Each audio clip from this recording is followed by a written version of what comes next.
This is the movement. The movement.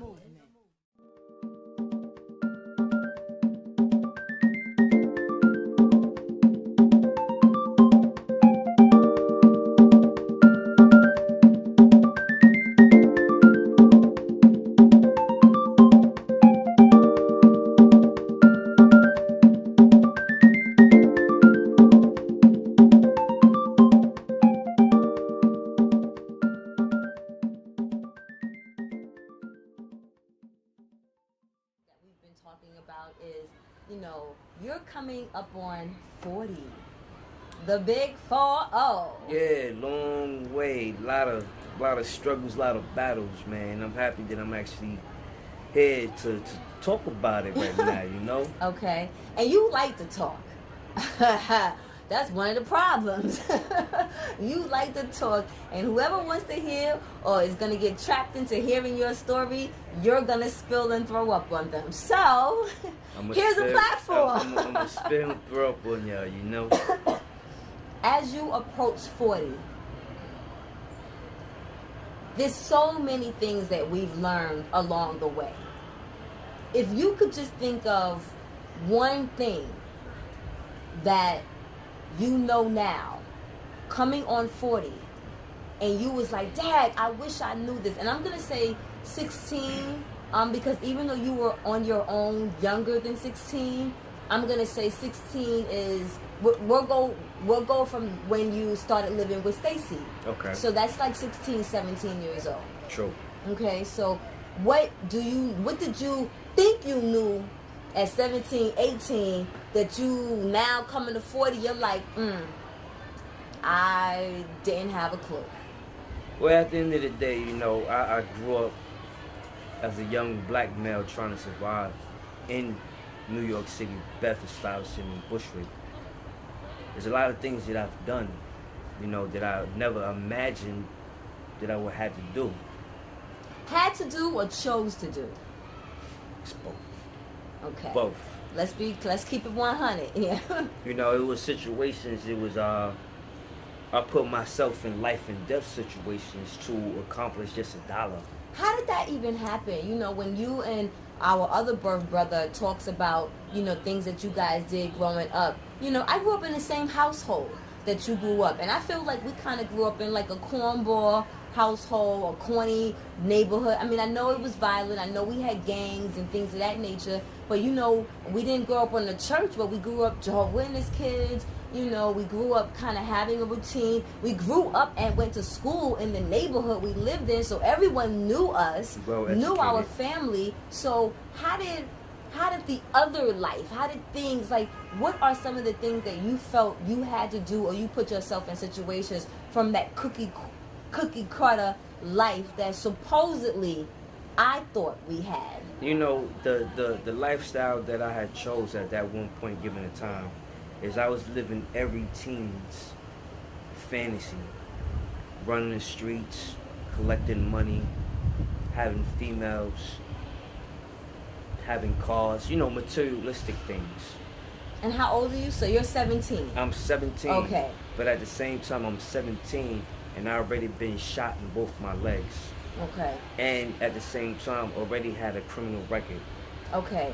Again, cookie cutter life. How did you have a record already at 17? How were you shot in both your legs already at 17? Like, what happened? My curiosity. My curiosity. I wanted to live on the edge. Did you think our life was boring or corny? I don't think our life was set for us. Okay. I think everybody has a choice in their life when they come to a realization of when you finally find your base and you settle down. Everybody goes through the ups and downs. Mm-hmm. Sometimes we make a right decision, sometimes we make a wrong decision. But it always comes to that point when you have to make a right decision. Mm-hmm. I think right now I'm making a right decision because I love myself. Do you not think that you loved yourself at 17? At one point, at 17, yes, I was very, very confused. abusive with alcoholism and different type of drugs and stuff like that, experimenting. Again, coming from the cookie cutter life, how were you exposed to this? Who exposed you to this? If we got up every Saturday and Sunday to go knock on people's doors with the wives telling them we went to school Monday through Friday, how did you get exposed? I couldn't go go preaching after I stuck this person up because I was scared as far as who I was doing my dirt to. So I chose not to go knock on anybody's door anymore. Okay. You know, and I still have this paranoia to this day that karma bites you in the butt. Mm-hmm. You know. How old were you when you did your first stick up? 14. How? Isha's 13. How? How at 14? Who came to you and said you want to rob somebody's house? That information Okay. cannot be excluded right now, you know. But it was. But somebody. Okay, was the person older than you? Yes. So the person's how much older are they? A year and a half. Okay, so a year and a half older than you. And they was like, yo, D, yo, Lo, yo, Penny. Let's go rob this person's house. I was down with it. I was done being. Wait, so this is what they said. They said, let's go rob this person's house. How do you remember? Actually, it was never had to be anybody to introduce me to it. It was something that I wanted to do.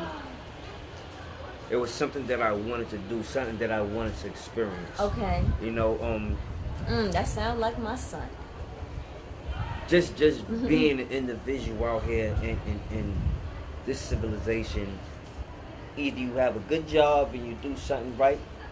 Okay, but we're not even at the job time yet because we're 17 years old. I was still working though, having a legit job. Okay. You know, my stepfather did have a store, candy shop, Malcolm X Boulevard, best Stuyvesant, he did. You know, so you know we was all well groomed and all had very good reputations, but right. I just chose to. I don't know. I felt alone at one point in time. Even though you had siblings that you were close to, because I think we were somewhat close. Yeah, we was definitely somewhat close. Right. But you still felt alone. We still had our differences, and you know, everybody in their childhood has to find out who they are within themselves. Right. I guess I took the right path, but the wrong path. Right. Because that wrong path led me to be on the right path. You have to experience things in life to make sure you correct the things that you're doing. So I agree with you on that. But I also feel like, which is the reason why I'm doing this show, I also feel like things can be prevented. So am I wrong for thinking that things maybe really can't be prevented because you got folks like you? And I think even like my son who wants to see, who wants to venture out, who wants to go to the other side, who wants to go to the edge. So it's not about learning lessons. It's not about being better. It's about, I want to try something. And that's not a safe try. You need to realize that these police is not playing. And as my point of view, there's a lot of artillery out on the streets. Is there? A lot of artillery, and it's basically to this day. Some is better than the police stations that they have right now. Not to give us up or anything. It's not, right. I said us. Like I'm still give living us. that. He just told on himself. Okay. But you know, it's just an awareness. It's that the NYPD is not really caring anymore about this fact. Be aware, be on point, and just do the right thing. Because so that's your lesson. That's what you wish you knew then. Be more aware. Be a law-abiding citizen. That's it. Be a law-abiding citizen. If you gotta pay taxes, pay your taxes. Okay. If you have to pay if you got issues with your child support, you know, make it happen, fix it out. But make sure you stay out of crime's way, because I'm gonna promote this. Crime does not pay. So, be a law-abiding citizen. How do you be a law-abiding citizen in a police state, in a martial law environment? So you're telling, hands up, police is right, do what they say. The law is on our No. side. The law is not designed to empower you. So being a law-abiding citizen is almost like being a robot. We have our rights. We have freedom of speech. A lot of individuals don't even know about the Constitution. Hello. You have freedom of speech. You have the right to express your opinion. You even have the right to bear arms. A lot of individuals didn't know that. Legally. It's proper procedures that you have to go to. And it's important that every African American knows that, from male to female. Are you going to teach your children how to use a gun? Yes, I am. Yes, I am. The right way. You know, it's definitely, I was actually raised by a military individual, Right. which is my stepfather. Okay. And Army, drill sergeant / cook, very intelligent, very strict. He put that in me to be a machine to survive and protect my family and individuals that I love in my life. And I think that is very important. So you don't think it did you a disservice? It did me a good service because it actually molded my mind when I hit that maturity age. Okay. About 35 years old, you know, I really came to the conclusion in my life that I would love to live. Wait a minute. Say it again. At what age now? 35. At 35, you then realized that. I would love to live. You know, at the end of the day, Wow. I've been diagnosed with post-traumatic stress disorder, bipolar.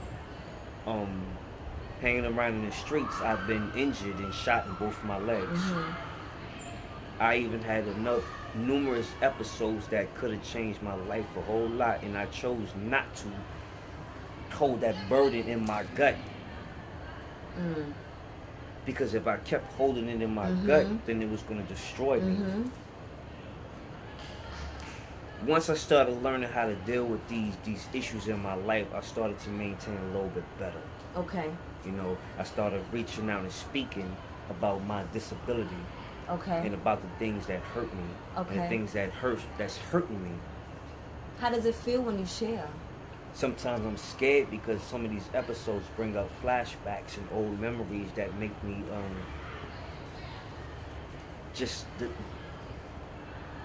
confused at some point in time. Okay. So that's where the PSD comes from. Okay. As far as my trust issue, as Okay. far as the large crowds, as far as the just ignorance. I'd never like to be around anybody that's, I don't even, if you're cursing, I don't want to sit around you because it's like a negative energy starting an argument or a debate. I stay aware. One thing that I did learn in my travels, I learned how to cook, Amen. learned how to clean, Amen.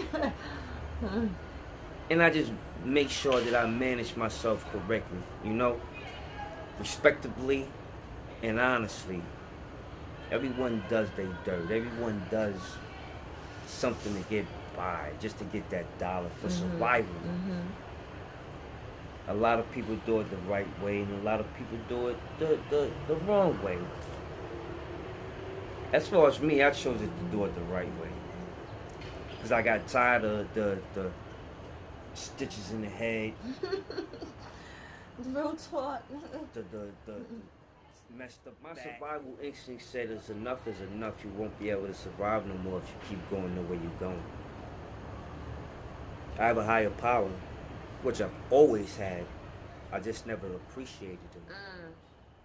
Do what you gotta do for your family support. Your family is your strongest bond. From your strongest to your weakest.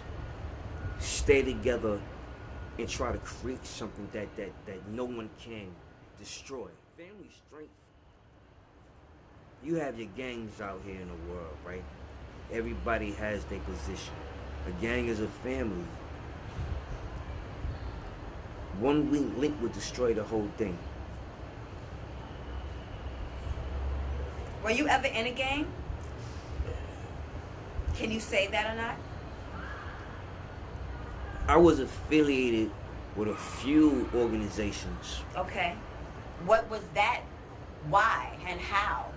again, I understand curiosity, but usually they say people that join gangs feel like rejected from their family. Well, and you that's- did say you felt alone. That's what I was actually feeling. So I thought that my homeboys would have my back.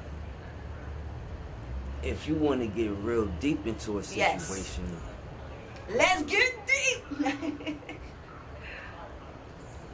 how could you imagine? And if going I'm in that scenario, no. then yo, I take it. I ain't How got would no you? shame. How would you feel going to do a robbery and getting robbed What now? You were going to do a robbery and you got robbed. by an associate or a friend of mine that just came home from jail? How old are you? And 16. Wow. Okay, so what happened from that?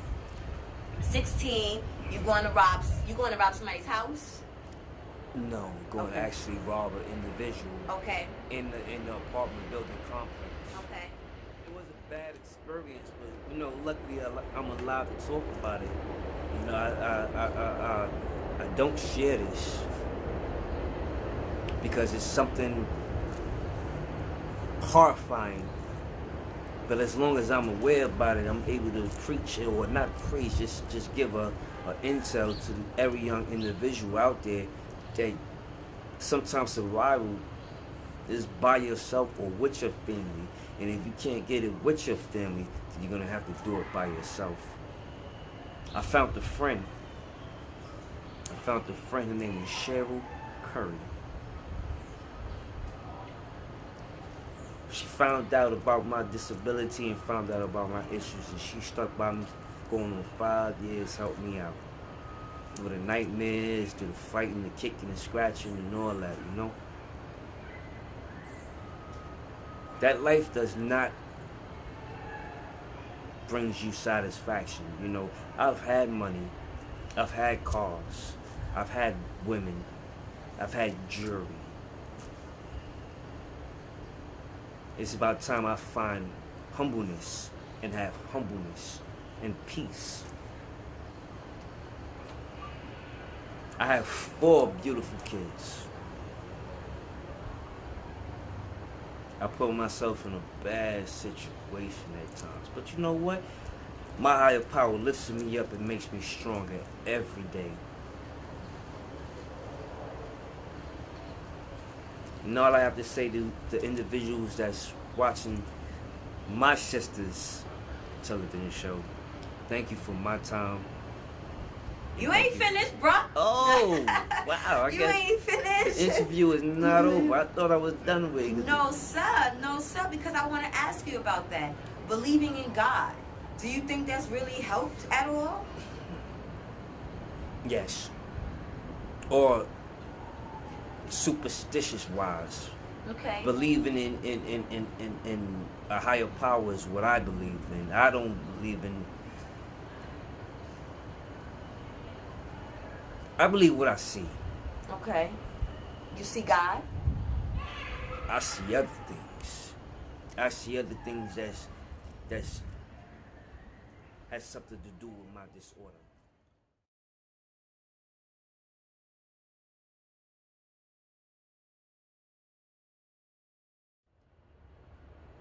It's very different dealing with a Muslim brother that just came home from corrections.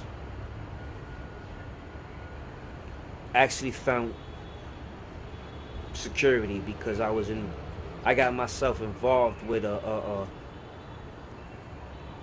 young lady that had 5 at the time I met her. She had 4 when I met my godmother, Mommy Stacy, and she was with my Shotokan instructor, my spiritual guider, who taught me things I thought I would never ever learned how to do or want to do. I have nightmares still because of this day, you know.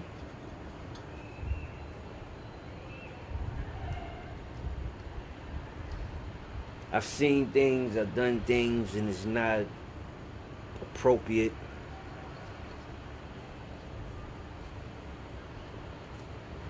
Take your time. You know, all this is actually coming back to me. Is a rewind emotionally. Okay, so let's pause. Let's pause. Let's pause. Tell me some good things. Tell me one good thing. I have 4 beautiful kids, and I'm about Okay. to go see my twins tomorrow. Okay. Hmm. You know, Why is that a beautiful thing? I haven't seen my twins in 4 years since I left Rockland County. Okay. And Jaquita Why haven't you seen your kids in 4 years? still running and trying to establish my life. Okay. You know, before me and her actually broke up and we departed, we agreed that I was going to get myself together, and then I become part of their life, because I was so distorted, so confused, so unaware of different things that I had to start dismissing out of my life. Got a good support team. Who's in your support team? My fiance Shay, Okay. You know I have to say who's in your support team. Miss Curry, Okay. Curry Classics. Plug. You know, she does website design and she does lingerie, so check it out when you get a chance. I'll post it up. Good thing. You mentioned your children. Second, you mentioned your support team, your support system, your fiance Shay. Third, what do you like about Daniel? Do you like anything yet about Daniel? I never did before. Because I was conniving. I had devilish intentions. Just everything was wrong. I just went it wrong. And I thought I was being right, but it was always wrong. Where did that come from? Again, we had the cookie cutter life, or what it seemed to look like the cookie cutter life. How did that type of selfishness, I don't know, come into play? When I You got came from a giving family. when I got shot, I lost all respect in humanity. Period. Why? What did Because getting shot do to you? One, he put the firearm to my head. Wow. How old are you? How old am I now? No, how old are you when this happened? This was 17. So at 17, you had a gun put to your head. Yes. Gun put to your head. What did that do? How did that feel? Do you remember that? I remember it. I'm trying to go to the lighter side of life. We seem to keep going back to destruction. To destruction. Why? Because that was a big part of my life. It was destruction all day.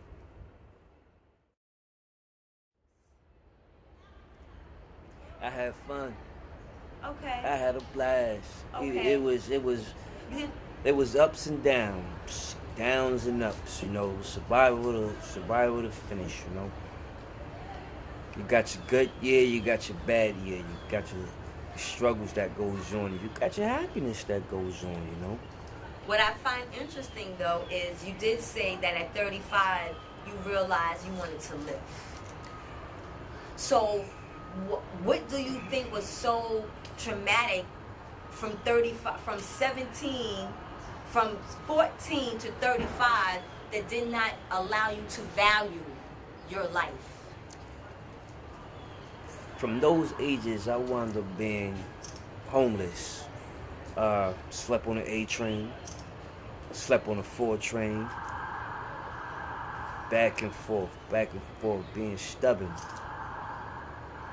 I done slept in a couple of friends' hallways after we finished either drinking or smoking, and they think I'm going home. I'm going to their roof and sleeping cuddled up in the cold.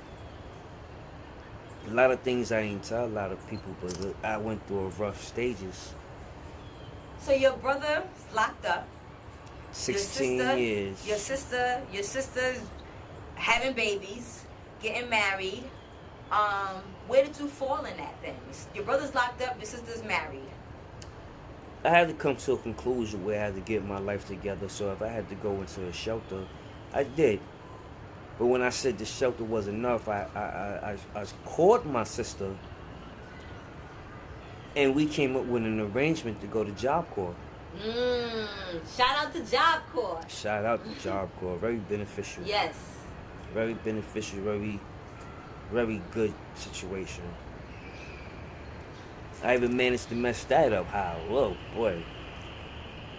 Get a pass and go do a robbery. What did you learn? What did you get from Job Corps? What certification did you get? I am a certified chef. What now? And I got my GD on the first try. Nervous. And what was the best job you got from your affiliation with Job Corps?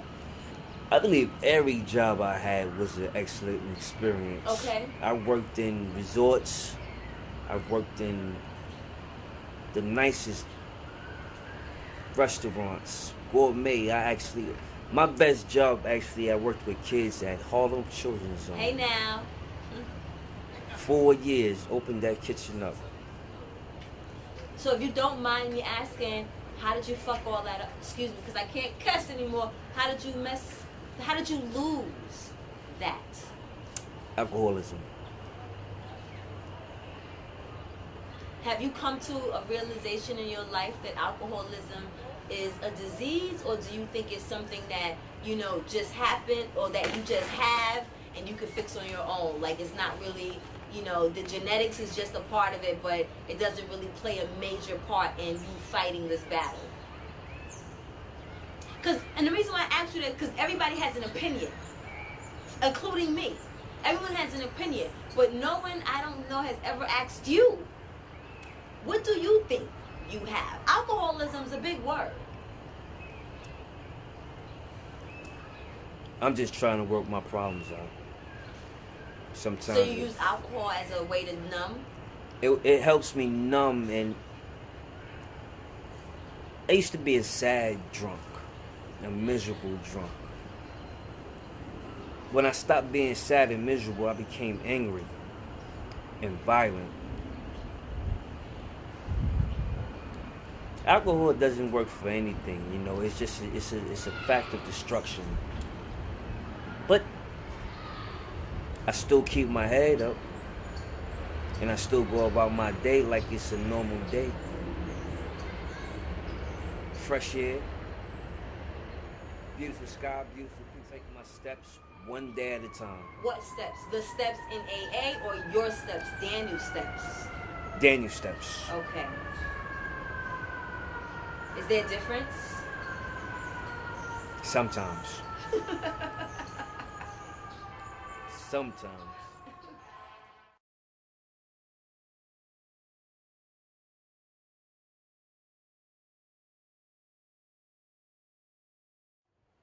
Well, everybody goes through their little relationship situations where they they looking for the right one. I just was going through my stages of looking for the right one. Right. Okay. I love them. Right. I care for them, and I thank them. And I want to say sorry to the ones that I put in harm's way and disrespected. They loved me and I loved them. But when it was time to move on, we separated on friendship, not enemy-wise. This is the movement.